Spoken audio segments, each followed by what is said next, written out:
Hey guys, Kyle, the Death Knight of Anime here, bringing you my review for One Piece episode 877. And, oh boy, I'm not gonna lie, this one, I'll be honest, it doesn't matter as to what, technicalities what technical decisions were made with this episode.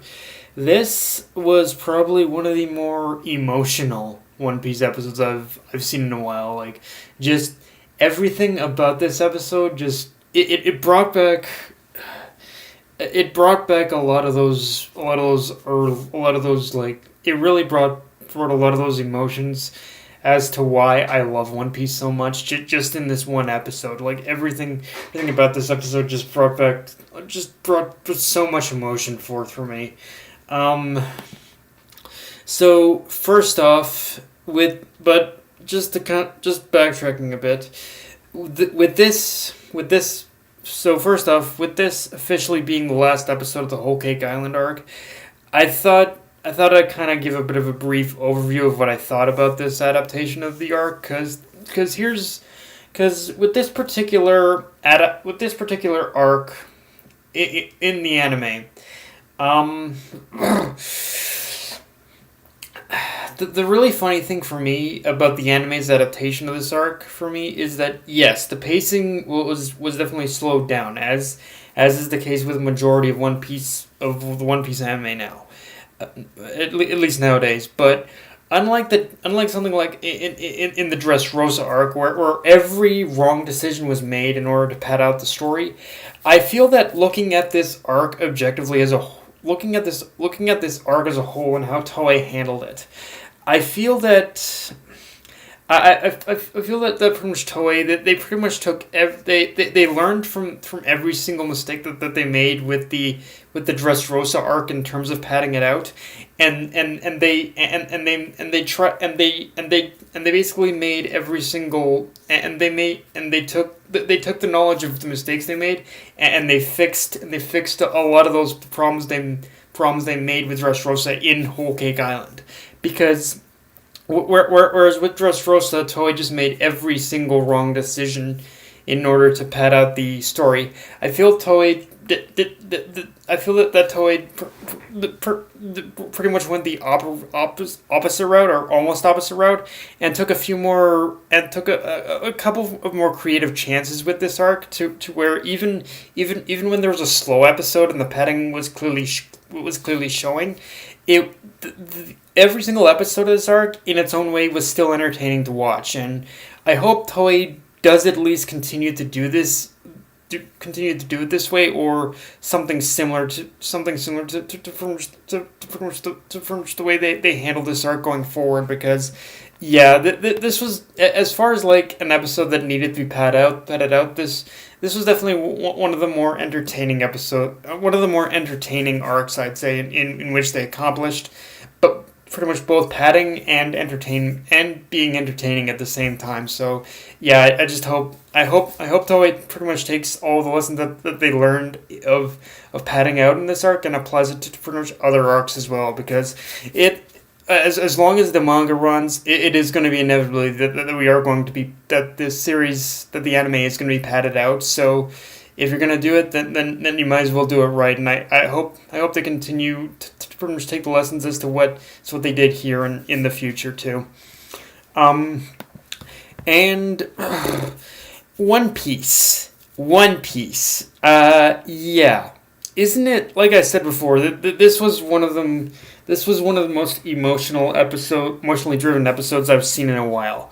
And on that note, yeah, One Piece, isn't it a rule that you're supposed to take me out on a date first before fucking me emotionally? Because, yeah, I'm not gonna lie, that whole scene in just the beginning of the episode with Sanji and Carrot mourning Pedro really kind of got me in the heartstrings. And the voice acting from Carrot in that moment, with her sounding all optimistic but slowly transitioning into uncontrollable sadness and regret, is really, it was what really did it for me.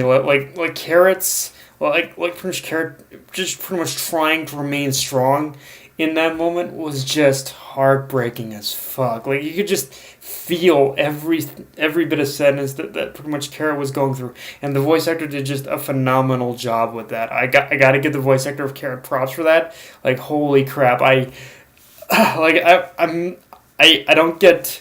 When it comes to anime, even in the emotional scenes, I don't get choked up often, but that was one of those where it hit me. It hit me big time. Yeah. Um, but of course that was only the and of course that scene was only the appetizer to basically the feels to basically the feels buffet that we got after that, because and the real heart-wrenching reveal of this episode, which is that Pudding is which is that in this episode it's revealed that Pudding basically cut out every strip of memory that from Sanji had of her. And this is what I was talking about with the way that Sanji and Pudding's romance would end. Like in the way that Sanji and Pudding's romance pretty much came to an end in this arc, it was very akin to I guess you could say a bit of Romeo and Juliet, so to speak, because for as much as it's one of those things where for as much as Pudding had grown to genuinely love Sanji, she pretty much also knew that with everything that had happened from pretty much from basically from the Tea Party pretty much going from the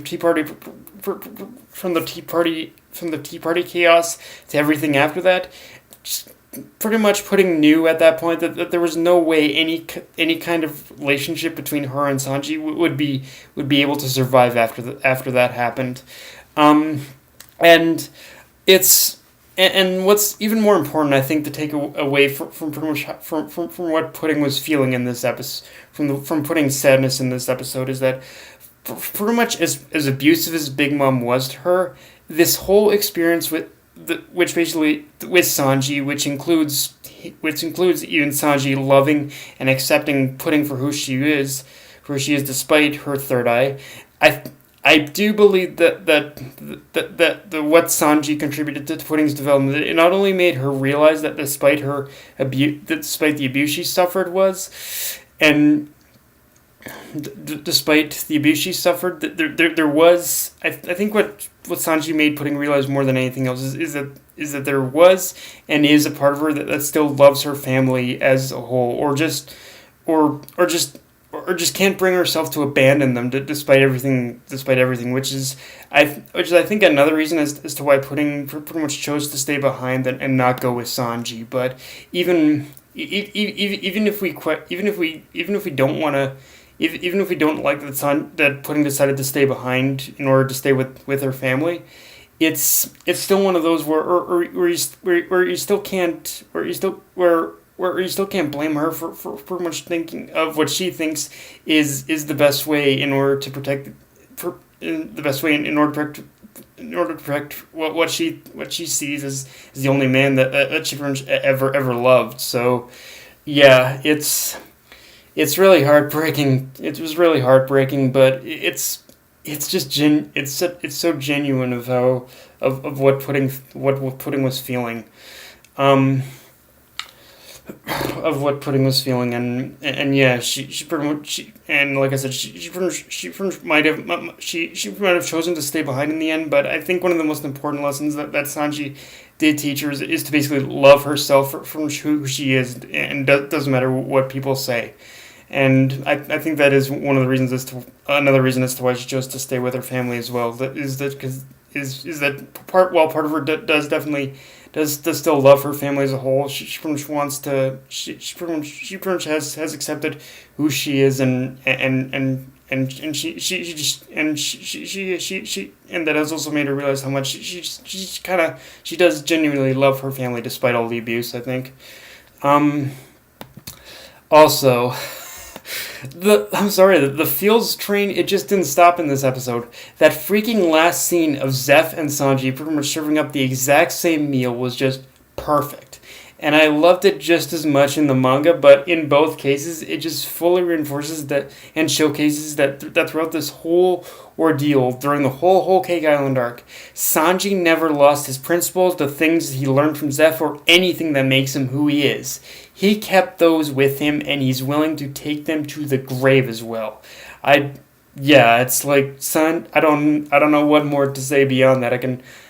All I can say is that Sanji, you are pretty much a true man and a true chef. You pretty much kept you did not change one bit, and you didn't need to. Like, bro, hats off to you. That's all I can say. And in this episode, we also get the extremely cool flashback involving Katakuri and why he adopted the whole mantra of this unbeatable man.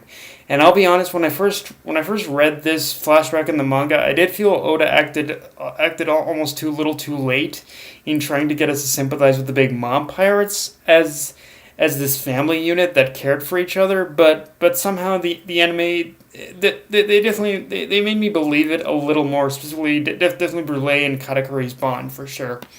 Just from the voice acting alone, if nothing else. And yeah, going back to what I said about, and I feel that this does kind of show that there are going to be those who still care, and who still care for pudding too. So yeah. And now the anime did something interesting, which is that the entire time we hear the choir music and the Soul Pocus choir music in the background of this episode. They added a lot more to the struggle between the Big Mom Pirates versus Germa 6-6 and the Fishmen. And it's one of those things where despite how holy shit things turned around on the Germa and the Fishmen once Big Mom arrived back on the battlefield, I feel we also kind of lost a little bit of the ambiguity as to whether or not both parties are going to survive this. I mean, with the Fishmen, it was more than obvious already because Jinbei is I think we can say is officially a Straw Hat at this point now. But the bigger one I feel we did lose is the mystery as to whether or not in terms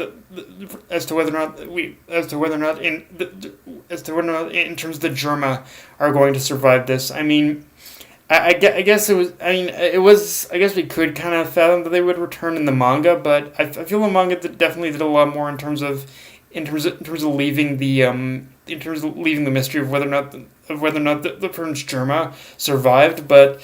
Yeah, even with Big Mom's arrival in this episode, I feel we have lost a little bit of that ambiguity as to whether or not the Germa are surviving, because I think it is obvious now that the Germa are going to make it out of this mess now.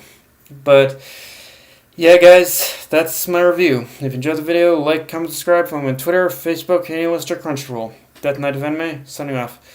Later, guys.